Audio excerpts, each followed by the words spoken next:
এনেদৰে পালেং মটৰ পনীৰৰ চব্জিখন বনাই চাবচোন।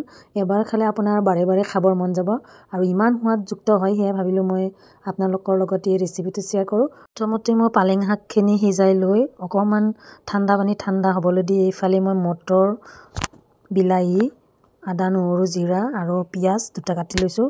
আৰু এতিয়া সিজাই লোৱা পালেং শাকখিনি মই এনেদৰে পিচি লৈছোঁ। আৰু এতিয়া কেৰাহীত তেল দি তেলখিনি গৰম হোৱাৰ পিছতে মই দালচেনি, লং আৰু ইলাচি দুটামান দি পিঁয়াজখিনি দি অকণমান সময় ভাজি লৈছোঁ। এনেদৰে অলপ সময় ভজাৰ পিছত মই ইয়াতে দি দিছোঁ ৰেডি কৰি থৈ দিয়া আদা, নহৰু, জিৰা, ধনিয়া গুড়া দিছোঁ। আৰু এতিয়া মই ইয়াতে দিছোঁ জোখমতে হালধি, নিমখ আৰু এইখিনি মই এতিয়া অকণমান সময় ভাজি ল'ম।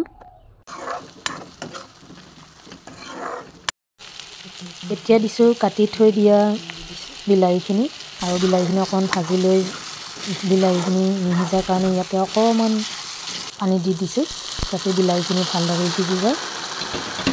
এতিয়া ইয়াতে দিছোঁ মটৰখিনি দি মই অকণমান ভাজি ল'ম যাতে মটৰখিনি ধুনীয়াকৈ সিজি যায়। আৰু এতিয়া পনীৰ দিবৰ সময় হৈ গৈছে। মই কাটি থৈ দিয়া পনীৰখিনি ধুনীয়াকৈ ইয়াতে দি দিলোঁ। পনীৰ আপোনালোকে ভাজিও দিব পাৰে, গতিকে মই নাভাজাকৈ দি দিলোঁ। এইখিনি মই অকণমান সময় এনেদৰে ভাজি ল'ম।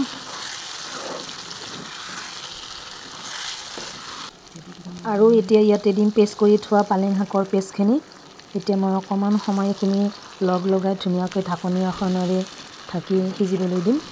আৰু এতিয়া আমাৰ তৈয়াৰ হৈ গ'ল পালেং মটৰ পনীৰ টেষ্টি